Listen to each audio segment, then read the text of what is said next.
Je voudrais passer le micro à M. Kouadio Etiendo qui va présenter sur les avantages de la zone franche pour le développement des data centers et du cloud en Côte d'Ivoire. Ok, avant d'aller dans le vif du sujet, je voudrais d'abord remercier M. Seya de l'invitation faite à la société Viti pour prendre part à ce panel. Remercier tous les organisateurs et tous ceux qui sont présents.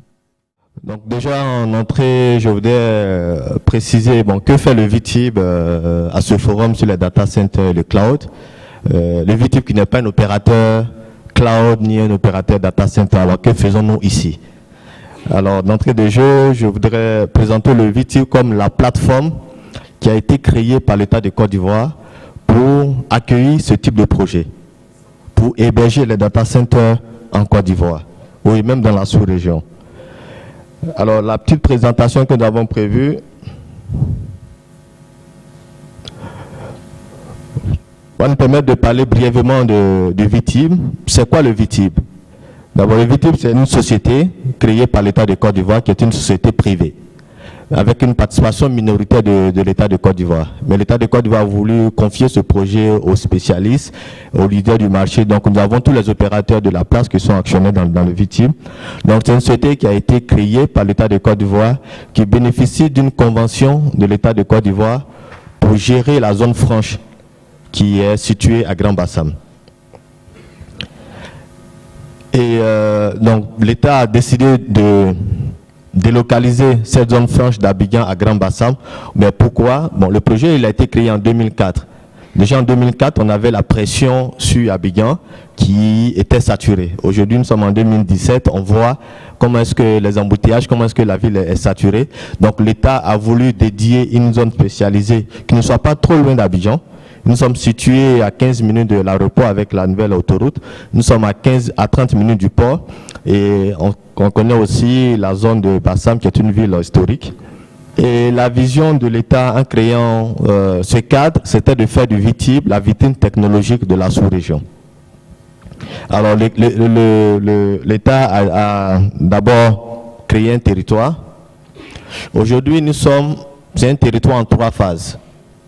La première phase, elle est occupée en ce moment, s'étend sur 60 hectares. Nous avons bénéficié d'un ancien site qui est l'Institut l'IAO, qui était un institut de formation dans le temps. Donc l'État a confié ce territoire au VITIB pour le démarrage du projet, 60 hectares. Et si vous passez sur l'autoroute en ce moment, vous allez voir qu'il y a une zone en aménagement. C'est une zone de 180 hectares qui est en train d'être viabilisée pour l'extension du projet. Et la troisième phase, nous espérons d'ici 5 à 10 ans pouvoir aller à cette troisième phase qui est sur l'île de Vitré. Donc c'est un territoire qui est situé entre Bassam et Bingerville, qui est une île qui fait 322 hectares. Donc c'est un total de près de 700 hectares que l'État de Côte d'Ivoire a réservé pour le développement des nouvelles technologies et de la biotechnologie. Alors il y a une mission claire qui a été assignée au VITIB avec des objectifs. Pour revenir à la mission et ce que nous faisons et l'existant, aujourd'hui sur le PAC, nous sommes un PAC technologique qui a été baptisé PAC technologique Mahatma Gandhi à cause du soutien que l'Inde a apporté à la Côte d'Ivoire au début de ce projet. Et ce PAC technologique est animé par une trentaine d'acteurs aujourd'hui, de différents secteurs d'activité, mais principalement l'ADN de toutes ces sociétés-là, c'est la technologie, véritablement. Et tout à l'heure, j'ai dit que nous avons, le PAC technologique est baptisé Mahatma Gandhi, à cause de l'aide que l'Inde a apportée à l'État de Côte d'Ivoire. Et en ce moment, nous avons 6 projets technologiques qui sont en cours d'installation et de déploiement, mais grâce à un financement de l'Inde.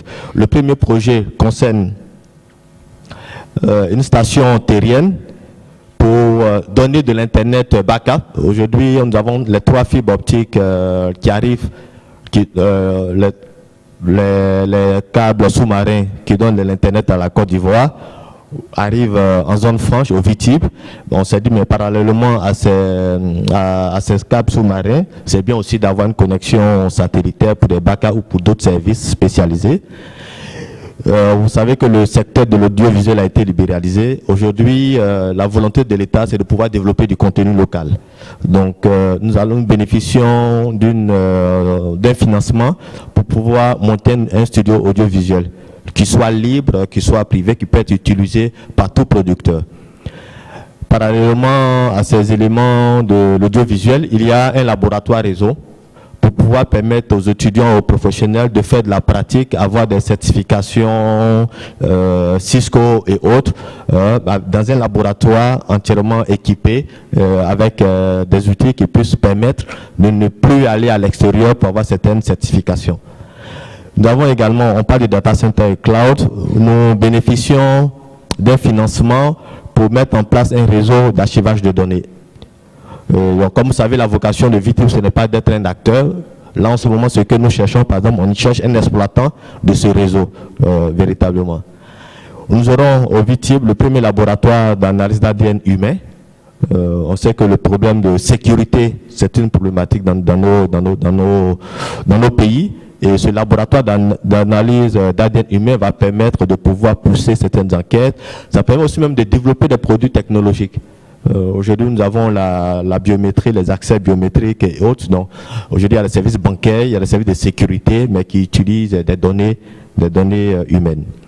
Et enfin, nous avons une usine d'assemblage d'ordinateurs qui est en train d'être construite au Vitib, mais pour pouvoir fabriquer, monter des ordinateurs made in Côte d'Ivoire.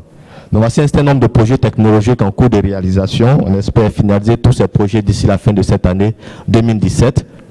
Et ce qui est intéressant, au-delà de ces projets, de ce que nous faisons, c'est l'avenir, la projection.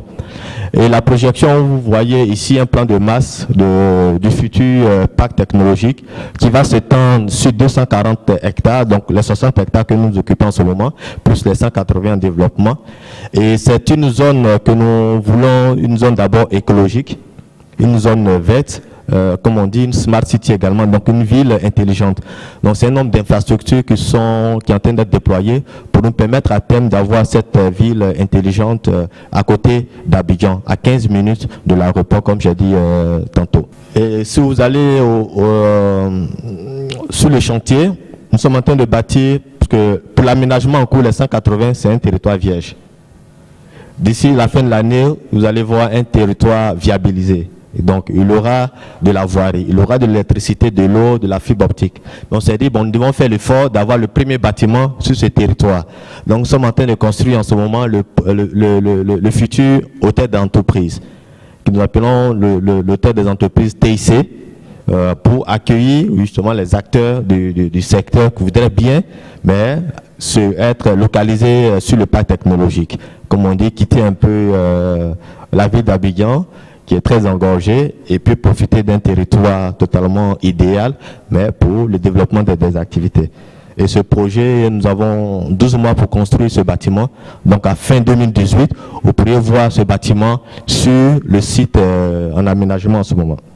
Alors, en définitive, nous voulons faire du Vitib, du parc technologique, l'endroit idéal pour travailler, pour tous les acteurs des TIC et de la biotechnologie.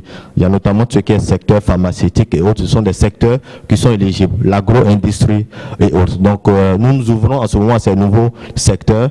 Nous avons accueilli cette année les 3 premières unités de fabrication pharmaceutique qui vont s'installer. Donc, nous aurons des médicaments fabriqués en Côte d'Ivoire parce qu'aujourd'hui, on se rend compte que plus de 90% des médicaments consommés dans notre pays est importé.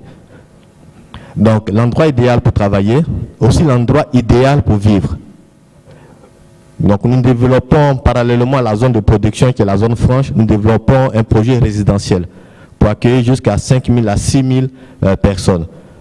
Pour pouvoir, donc on s'est dit, ça sera d'abord des familles qui vont travailler sur le parc, mais aussi des familles qui seront autour du parc.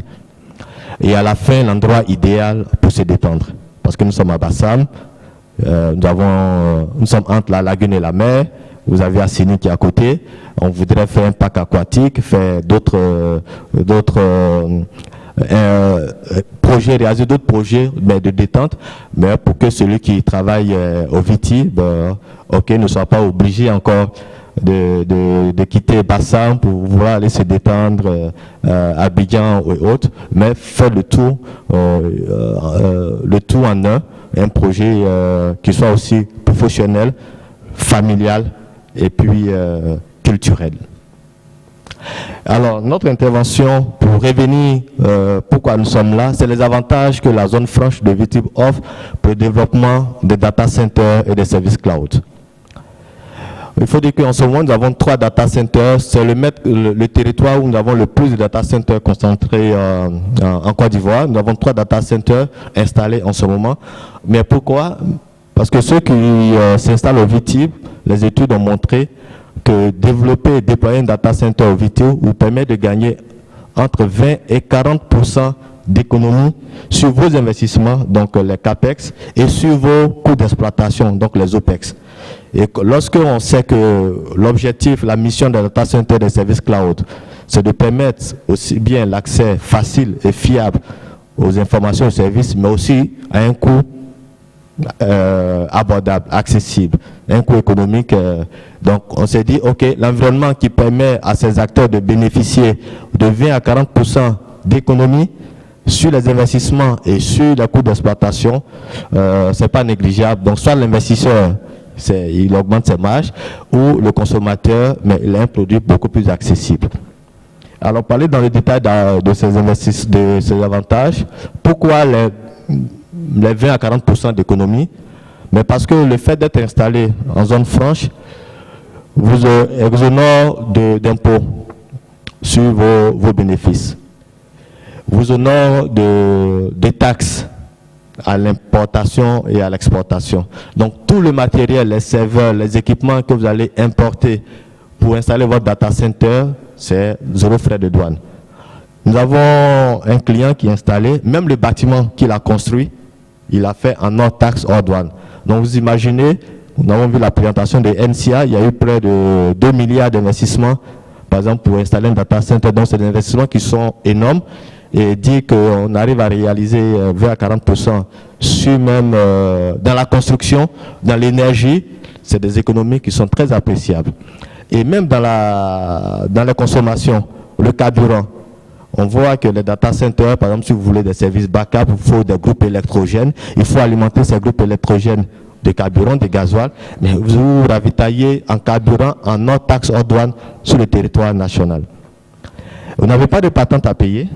Vous n'avez pas de droit d'enregistrement à payer, et tout ceci, c'est des avantages réels et importants pour les entreprises. J'ai parlé aussi des avantages douaniers. Il y a un élément qui facilite, qui accélère les procédures au Viti. Par exemple, vous êtes exonéré de tout ce qui est procédure de vérification à l'importation, donc les procédures Web Fontaine. Les opérateurs, par exemple, savent que si vous voulez importer des équipements, le simple fait de passer par le guichet unique, Web Fontaine, mais souvent c'est des délais, des coûts. Le fait d'être installé au Viti, vous êtes exonéré de ces formalités, c'est de gain de temps et d'argent pour vous. Et il y a aussi d'autres avantages, par exemple le fait d'avoir un bail amphithéotique. Installer un data center, si vous voulez construire le bâtiment et tout, oui, il vous faut un terrain. On connaît les difficultés pour acquérir des terrains bien situés dans nos pays. Mais le fait d'être au Viti, ça vous permet d'avoir votre mètre carré sans rien payer en termes d'achat de terrain, parce que vous n'allez pas investir dans l'achat du terrain, vous allez juste payer un loyer pour l'occupation de ce terrain. Et la durée d'occupation va de 15 à 50 ans. Donc, c'est des opportunités. Vous pouvez aussi occuper des bureaux. On a pu bâtir quelques espaces, donc des bureaux qui commencent à 150 mètres carrés. Donc, il faudrait qu'en ce moment, il ne reste plus trop de disponibilité au niveau des bureaux. La plupart des entreprises qui viennent maintenant sont obligées de prendre du terrain et construire, le temps que nous puissions élever d'autres nouveaux bâtiments. Vous avez un centre d'impôts et de douanes sur le site. Donc, pour vos formalités administratives, Mais il n'y a plus question de se déplacer d'une commune à une autre, aller chercher à l'administration pour accomplir vos formalités fiscales et douanières, mensuelles, trimestrielles, annuelles. Tout se fait sur le site. Et à la fin, pour des structures, nous avons des investisseurs étrangers ou des employés étrangers. Vous avez la liberté de transfert de dividendes, de fonds à l'extérieur. Un salarié, vous pouvez installer votre data center, vous pouvez employer un expert indien qui va être payé en Inde. Il peut travailler en Côte d'Ivoire. À la fin du mois, vous virez son argent en Inde parce que le statut de zone franche vous le permet véritablement. Donc voici autant d'avantages qui sont offerts pour permettre aux acteurs de s'installer réellement en zone franche. Et comme je dis à la fin, nous voulons faire de cette zone la zone la plus attractive pour investir. Donc, pour tous les opérateurs qui souhaitent investir, c'est bien d'être à Abidjan auprès de vos opérateurs, de vos clients. C'est bien d'être sur le territoire, mais pour les soucis d'économie, pour les soucis d'esprit de pas technologie, parce que quand vous êtes au VITIB, vous avez l'opérateur télécom qui est à côté, vous avez le développeur d'applications qui est à côté, vous avez des clients qui consomment qui sont à côté. Donc, ça vous permet sur Impact d'avoir tous ces acteurs, et les data centers qui sont installés au VITIB ont pour la plupart des clients, des fournisseurs qui sont sélectionnés sur le pack. Et ont pour la plupart des clients qui sont les entreprises installées sur le pack. Donc voici un peu la plateforme que le VITIB vous offre, mais pour le développement des services cloud dans notre sous-région. Je vous remercie. Concernant la protection des données personnelles, au niveau de la Côte d'Ivoire, il y a un cadre réglementaire et juridique. Il y a une loi qui a été votée, qui a été promulguée. Donc aujourd'hui, il y a ce cadre-là qui existe pour protéger les données à caractère personnel. Et tous les acteurs de cloud ou data center ont un cahier de charge à respecter auprès de l'ARTCI. Donc pour les acteurs qui souhaiteraient avoir plus d'informations, vous arrivez à l'ARTCI, il y a un guichet nous pour avoir les informations. Et même pour les acteurs qui souhaiteraient se lancer dans ce domaine en Côte d'Ivoire, sachez qu'il y a un cadre. Aujourd'hui, on ne se lève pas pour monter un data center, non, pour fournir des services cloud, pour gérer des données à caractère personnel des Ivoiriens. Il y a un cadre. Il y a un cadre qui est surveillé par l'ARTCI. Et je pense qu'on a pris les devants des choses concernant la protection des données. Mais pour répondre à la première question, comme on le constate aujourd'hui, le VITIB est un bel exemple. L'État a eu la volonté d'aider, on réserve une plateforme. Mais quand on regarde aujourd'hui cette plateforme, quel est le taux d'occupation? Les investisseurs que nous recevons, à peine 20% sont des Ivoiriens ou sont de la sous-région. 80% nous viennent de l'extérieur. Donc ça pose aussi un problème de comment mobiliser les épargnes, comment mobiliser les investissements locaux. Et la plupart de ceux qui ont construit des data centers connaissent le coût. Donc, comme on dit, c'est des industries capitalistiques qui mobilisent beaucoup de ressources financières. Donc, au-delà des lois, de la volonté, la véritable question, comment on va faire pour mobiliser les ressources financières nationales ou régionales pour développer ces nouvelles industries? Vous prenez un Ivoirien ou un Africain, on lui montre plus la nécessité de bâtir un immeuble ou de bâtir une belle résidence lorsqu'il a les moyens tout de suite. Bon, parce qu'il voit tout de suite l'importance ou le retour sur investissement. Je prends un bureau, on voit tout de suite le taux d'occupation, mais mon retour sur investissement. Mais c'est des industries qui sont nouvelles. Donc ceux qui ont les moyens dans nos pays, aujourd'hui, ces moyens ne sont pas orientés vers ces nouvelles technologies qui produisent rapidement de l'emploi et de la richesse. Donc la sensibilisation doit encore se poursuivre et on doit réussir à mobiliser de l'épargne, mobiliser des ressources financières pour développer les data centers, développer les services cloud. Et on encourage et on félicite vraiment les premiers acteurs qui se sont lancés dans ce secteur. Quand vous regardez le marché boursier, la BRVM, on a combien de sociétés télécom, informatiques qui sont cotées à la BRVM? Prenez aux États-Unis, Nasdaq, prenez à Paris, regardez les marchés, les industries technologiques qui sont cotées à la bourse. Mais regardez la BRVM, on a combien de sociétés télécom, informatiques cotées? Donc je dis le cadre, il est là, il doit être global et on doit pousser jusqu'à l'investissement, que celui qui a un peu d'argent, la structure qui a de l'argent, les pays qui ont encore des ressources, mais comment investir nous-mêmes pour créer l'offre. Et comme mon collègue panéliste l'a dit, avec l'offre, mais la demande sera là.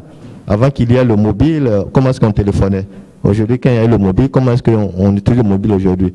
Donc, si on arrive à voir ces industries, mais c'est sûr que tous les secteurs vont utiliser ces services. Donc, aujourd'hui, nous sommes un bel exemple. La volonté y est, mais comment mobiliser maintenant les ressources financières mais pour profiter de toutes les opportunités qu'offrent ces nouveaux services.